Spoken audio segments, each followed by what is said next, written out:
It's a pleasure to be here today to talk to you as a group about something that's pretty dear to my heart, and that's the whole notion of collaboration and indeed distributed leadership. What we're going to do today, we're going to do a couple of things really. We're going to try and connect two sessions, and I'll say a bit about those in a moment, but essentially to try and engage you in a discussion about collaborative learning, collaborative practice. And the learning brokers are going to be quite instrumental in that. There'll be some activities that we want you to engage in.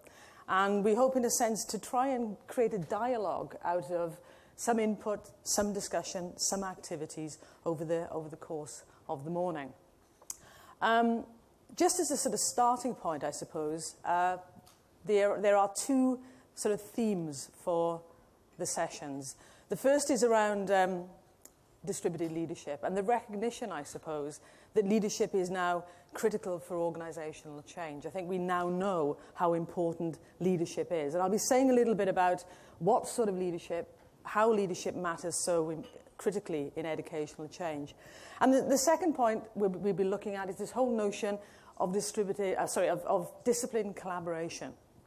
The idea that if we truly want to make a difference in terms of the collaborative practices, the collaborative ways of working, then we need to be disciplined about that. And we'll be talking a little bit about why we think disciplined collaboration rather than any form of collaboration. Working with Michelle as I have, it's interesting. I obviously work in a university, several universities, and there are some professors there who haven't been into schools for quite some time. So one of these professors that I was working with, there was some great literacy work going on at the school nearby to us. So I said, let's go into the school and I'll show you all this fantastic literacy work that's happening. So he was in the school for a day and he was blown away by all the work that the school was doing. And at the end of the day, he said, I must go back to the university. And I thought that was quite odd. He said, I must go back to the university because I want to see if all of this works in theory. And I think, there's a real interesting divide, isn't there, between theory and practice. And as Kurt Lewin said, there's nothing as practical as a good theory. So I make no apologies for talking about some of the theory, but really we're going to look at the practical reality, the application of making collaborative practice work. One of the things I get very frustrated by is people who say, well, professional development is really about teachers' development. And I think it's about teachers' development in order that learners learn more effectively. So we're going to be talking about the connection between professional learning and learning in the classroom. So they're the two sessions. The first session is really about distributed leadership, the leadership theory, and I'll be leading on that. And in the second session, Michelle and I will be talking a little bit about collaborative practices. But I want to sort of start, going around your very large country and working out the difference in the states, the politics, the fault lines, things I never knew, okay? I've learned a lot about Australia. And I guess, we all have differences, political differences, professional differences, personal differences.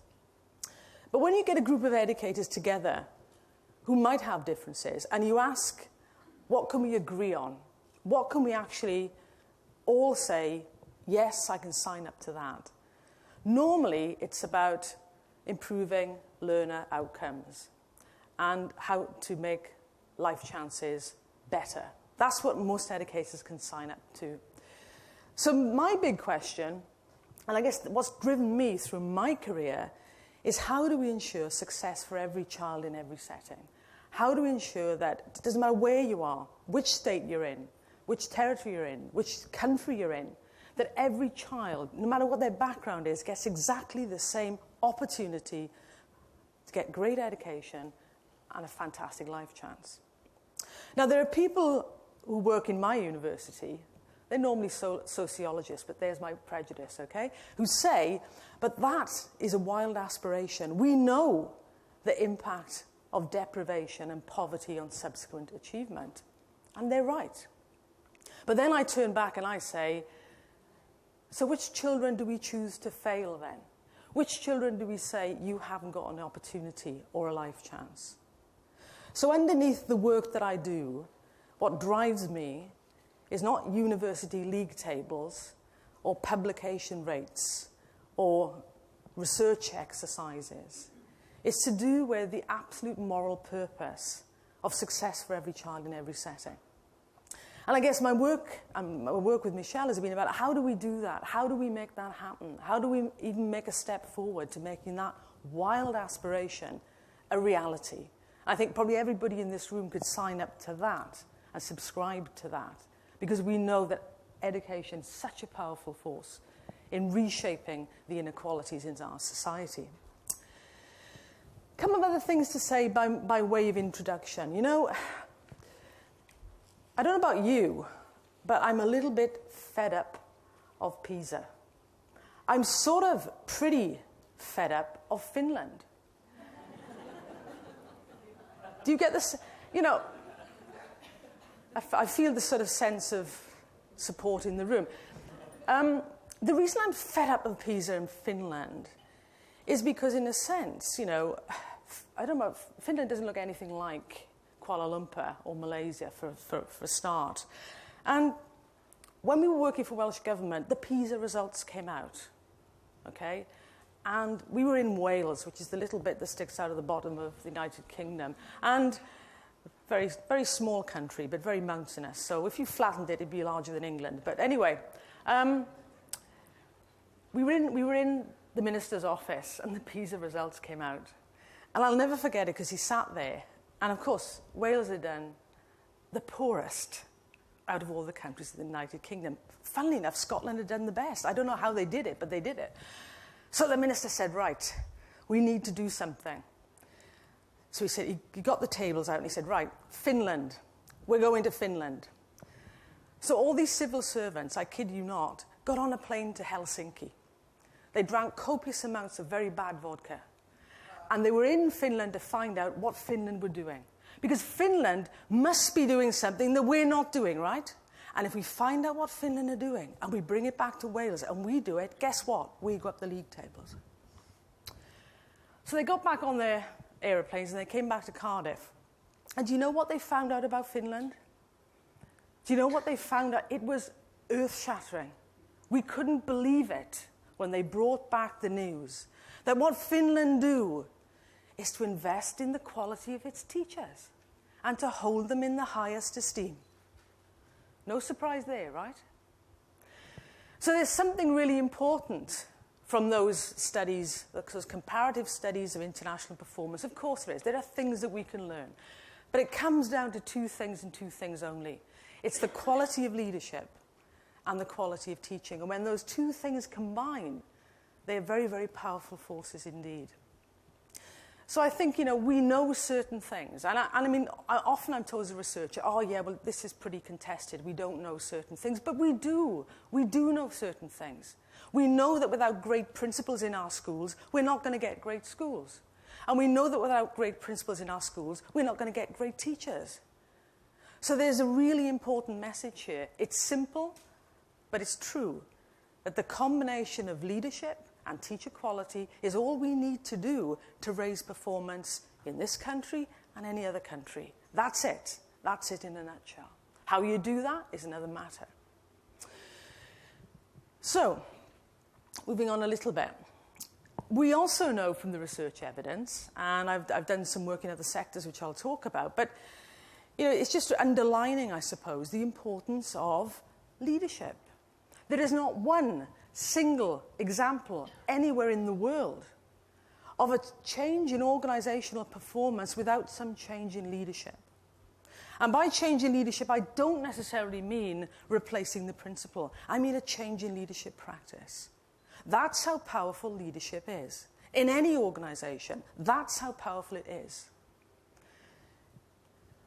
So what do we actually know? Well, I think it's important to say what we know, because there are things that we know about leadership, and it's important to underline them. The first is, it is the key lever of organizational performance. You take it out, and the chances of you improving your organization are pretty slim indeed. The second is, what we've learned is, in the most successful organizations, you have what's called distributed leadership. Now, I'm going to be talking a bit about distributed leadership in a moment. But let me be clear. When I'm talking about distributed leadership, I am not talking about delegation. I am not talking about giving people tasks you really rather wouldn't do yourself. That's not distributed leadership. That's delegation. And the important point, that what the best leaders do is actually they grow other leaders. You see, we're misinformed if we think that leadership resides in just the formal responsibilities within the organization. It resides elsewhere, and untapping that leadership is absolutely key in terms of raising organizational performance. Now, the impact of leadership on learning, although it's indirect when it comes down to the leadership of the principal, is second only to the quality of teaching and learning. In other words, apart from what teachers do in classrooms, apart from the quality of pedagogy, the quality of leadership is the second most important thing when it comes down to organizational performance. Now, just think about that for a moment. Just think about your leadership. Just think about the importance of your leadership in terms of what your organization can achieve and what young people in your organization can achieve. Because in other countries, sometimes we forget just how important principals are, just how important the former leaders in the organization are. You probably have seen this. This is Vivian Robinson's work from Auckland. And again, what this shows is what the best leaders do is they develop others within the organization. They develop other leaders. They engage in meaningful professional learning. So the question mark there is, and what type of professional learning, therefore, is most effective? I heard a sort of surreal voice then, but I'll just move on. What sort of professional learning is most effective? Now, let me be absolutely clear. What I'm doing now is not the most effective form of professional learning, okay? This model, I'm sorry to say, isn't. Because actually the research evidence shows that if you were undergraduates, which I'm looking around the room, and I don't think you are, frankly. It may be too early in the morning, but I don't think you are. If you were undergraduates, you would have listened to say I'm lecturing, to about 10% of what I've said. The remainder of your time, so the research says, you'd be thinking about sex. But I'm confident looking around this room that that is not the case.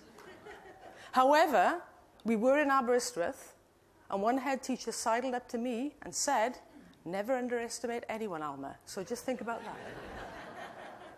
The important point is, this is not the most effective form of professional learning, but we continue to do it.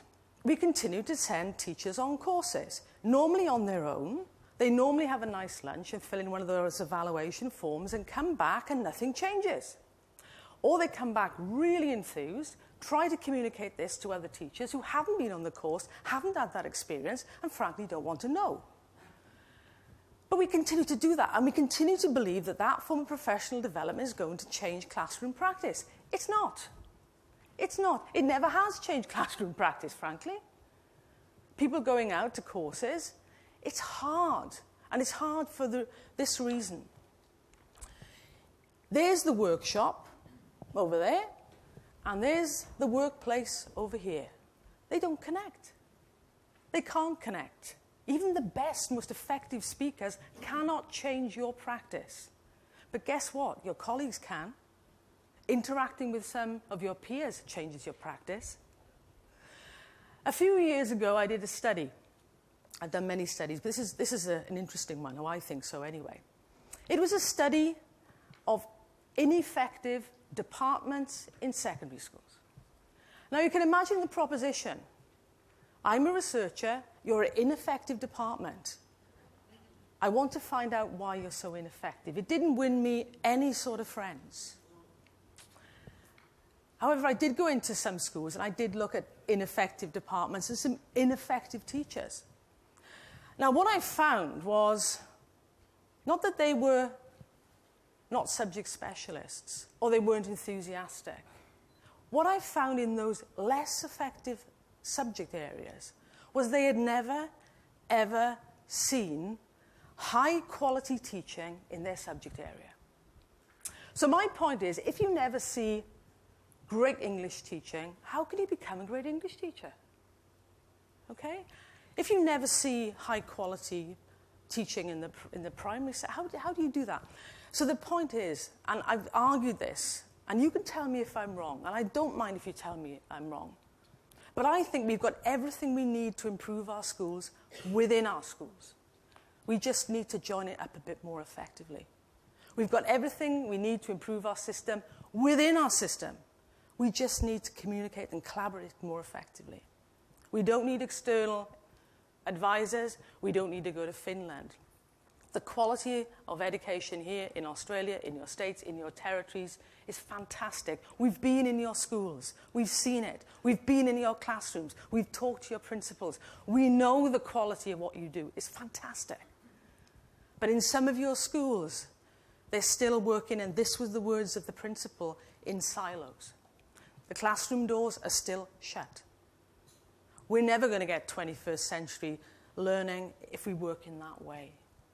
So collaboration, you see, isn't just a nice thing to do because then we're all really friendly and we get on and the school's a nicer environment. That's not what I'm talking about.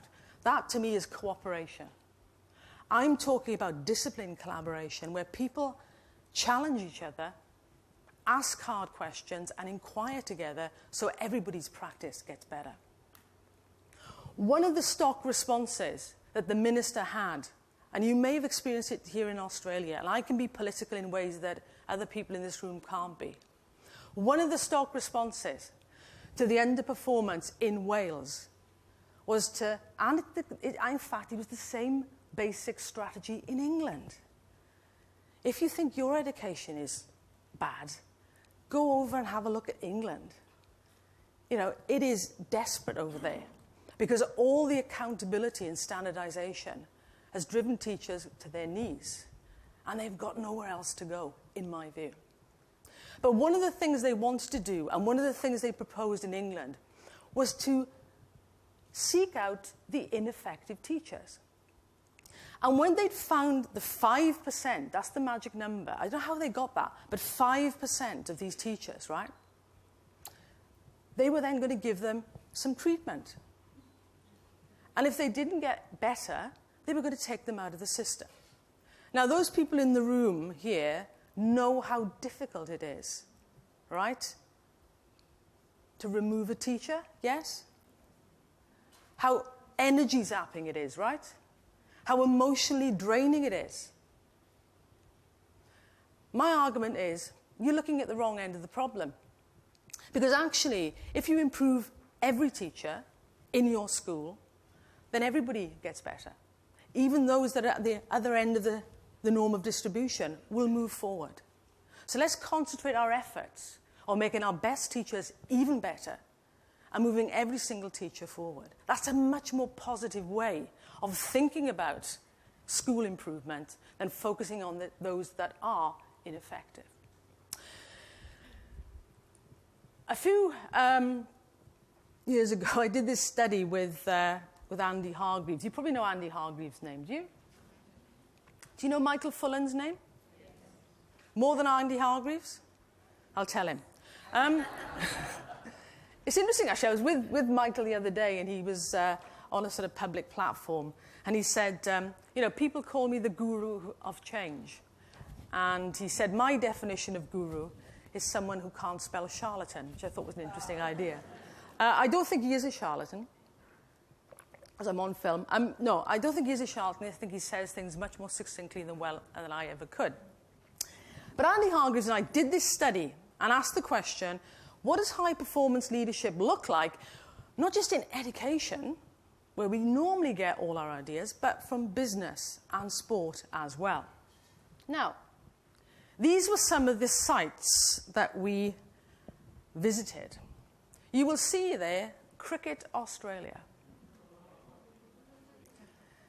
Now, When you lost the Ashes, sorry, when we won the Ashes, Andy and I were the only people in England praying that you would win.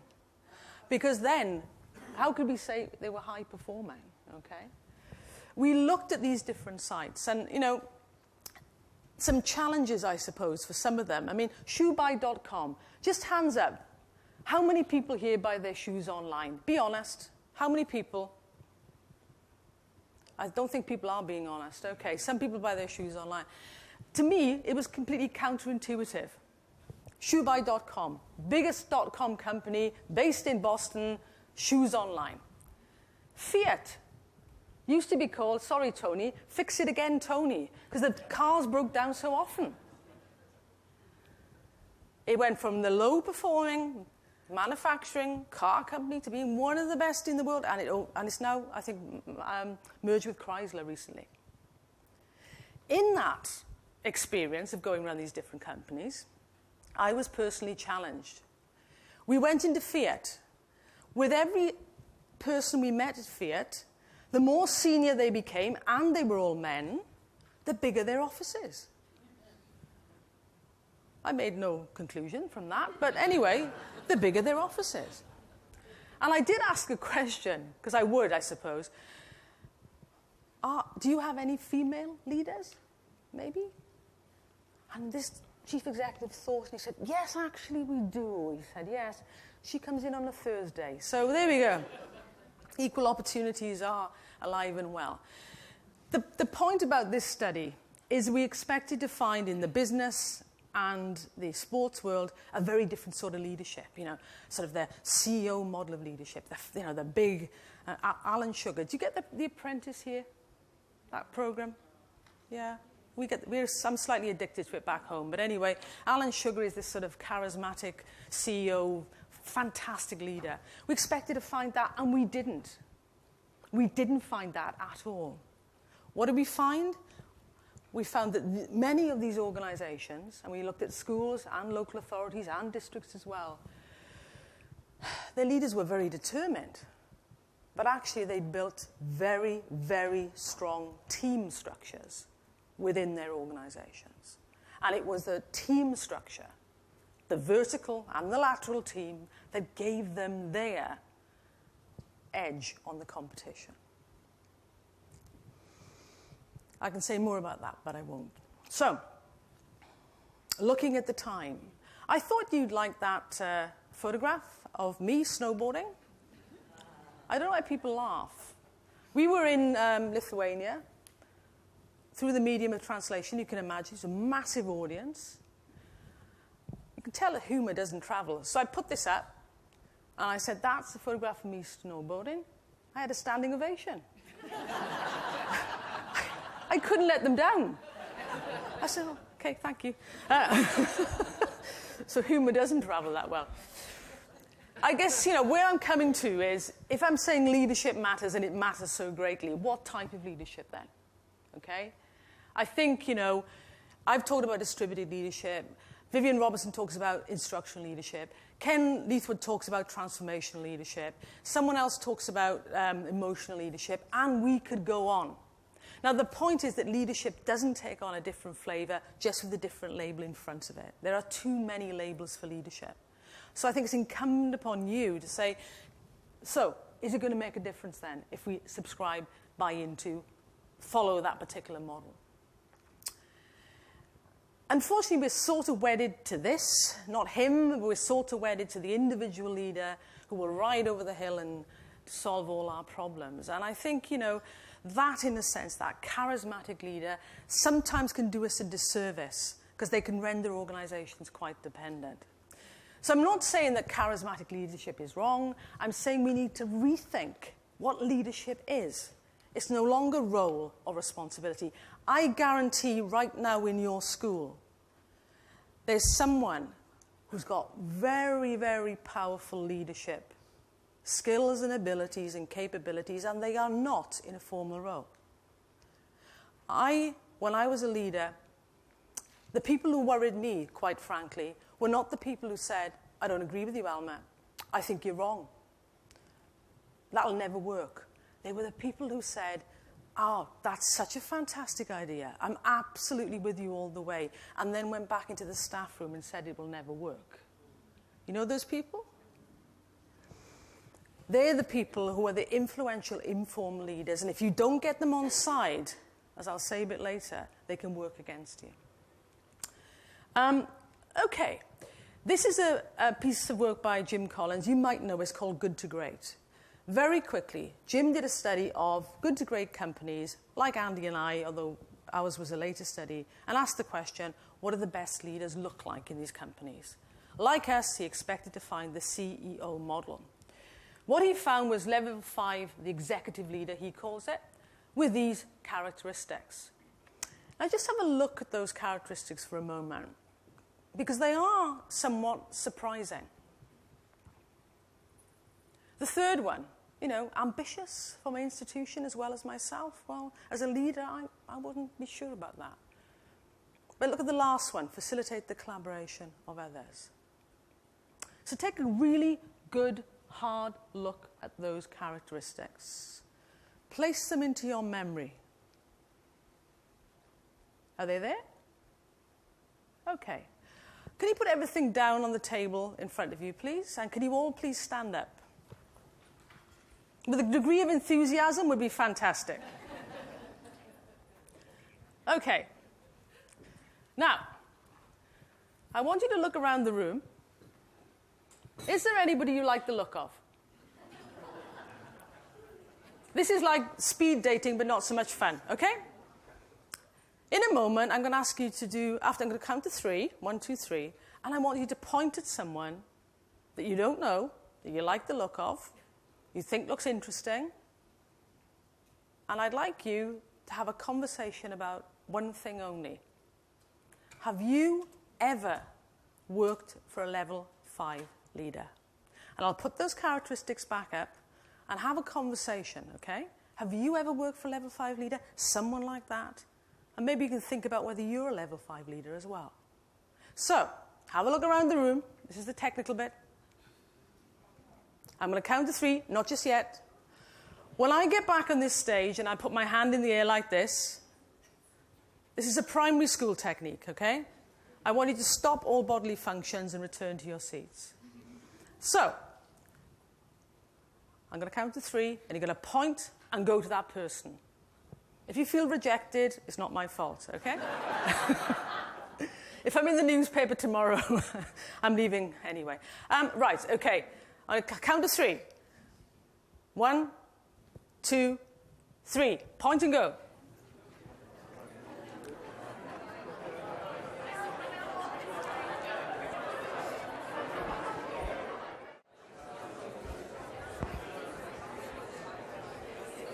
Hello? Hello? Could I ask you to return to your seats now, please?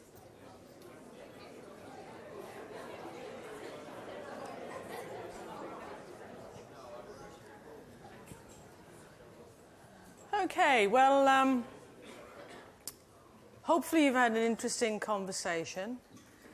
If it was more than that, I don't need to know, okay? Interestingly, we were in a conference once and I sort of said, well, actually, when I put my hand up like that, stop all bodily functions and return to your seat.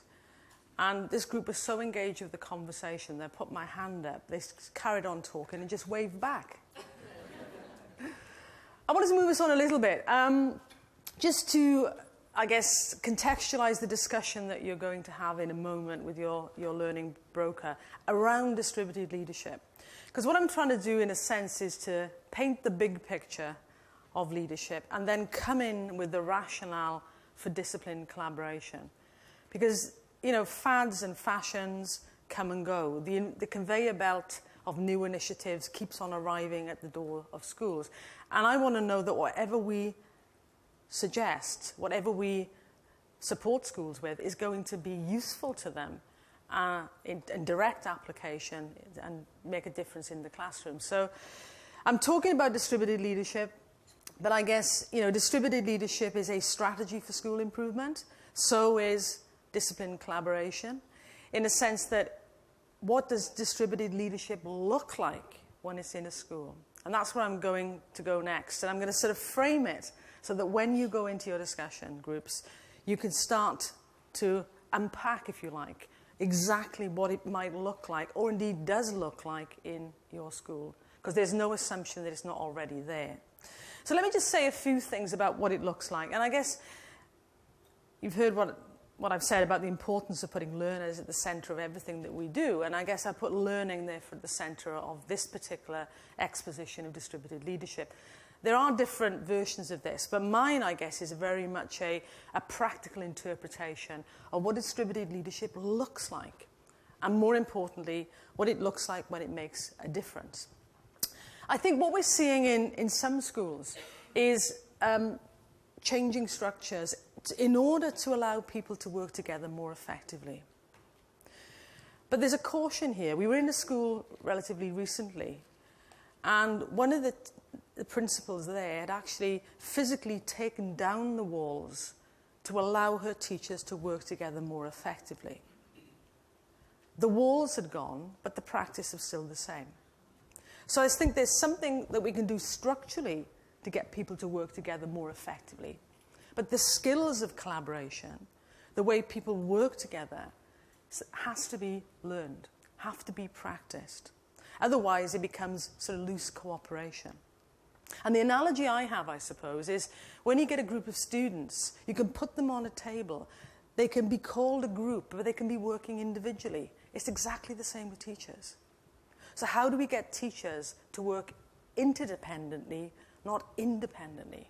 So moving structures is one way we can do it, but that's necessary but not sufficient. The second thing is about roles, you know? Recognizing and giving people more roles, more responsibility. If you just think about the leadership roles as being 3 or 4 people in a school, then you're actually confining the leadership to just those roles. So thinking about roles in a completely different way, the informal leader I talked about in your school, you know, using their expertise, bringing them in, making sure they're part of the leadership endeavor. And this is where I think we're going to be going next, is teams. Easy to say, but hard to do. You know, if you think about England, the England football team, which I try not to, if you saw the last World Cup, you know, fantastic performers individually, but as a team, atrocious, because they didn't play as a team. And one of the interesting things from the Beyond Expectation studies, the sports teams we looked at, and this is fascinating, sometimes the managers of those sports teams said they wouldn't play their best player because he would demoralize the others in the team. So there's something there about the team configuration that is important. And ultimately what we want to get to is we're not talking about distributed leadership, we're not talking about collaboration, because that's the way we really work around here. It's the cultural way we work around here. Again, I wanted to just emphasize that the evidence shows that collaboration, when it is disciplined, when it is focused, when it is most effective, can make a significant difference to student learning outcomes. The same is true of distributed leadership. There is, however, a paradox, and some principals say to me, yeah, but if I distribute leadership, Alma, what am I doing? Where's my job gone? They misunderstood what distributed leadership is. Distributed leadership is not giving away power or authority or control.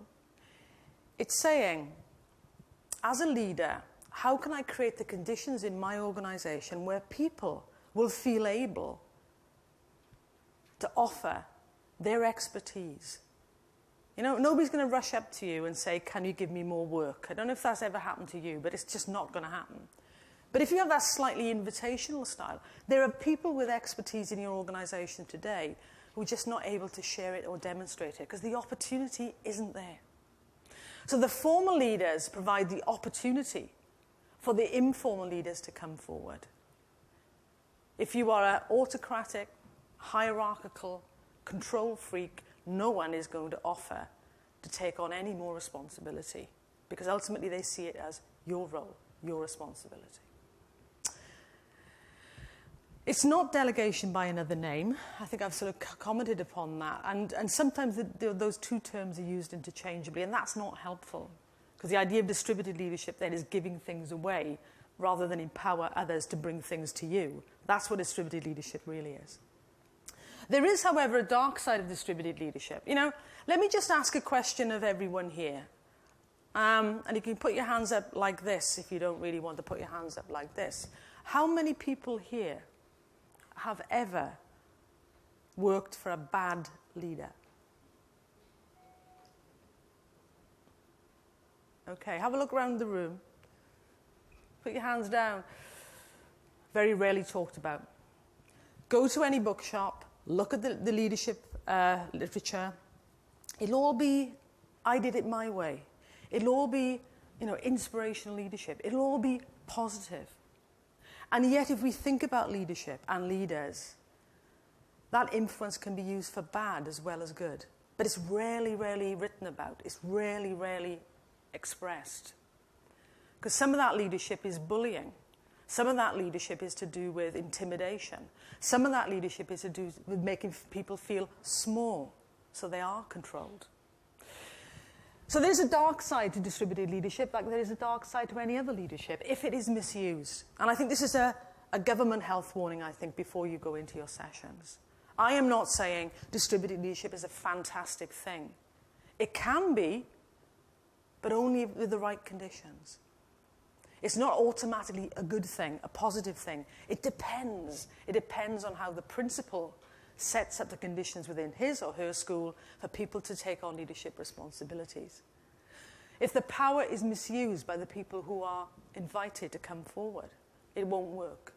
If it's really sort of more workload for teachers, but we'll call it distributed leadership, it's not going to work. It's inauthentic. People will know.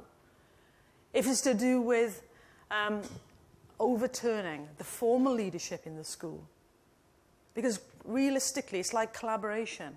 Once you let collaboration out of the box in your school, I mean authentic collaboration, you can't put it back in. But if you use it wisely, it can be a real positive force for improving performance. And there are some barriers to distributed leadership. If I had the time, I'd ask you to think about what the barriers are. And I can guarantee that the first barrier would be time on the list. How do you get the time to do this? The opportunity, the resources. So distributed leadership and collaboration are not a panacea, but there are some real opportunities if we do it well and if we do it wisely.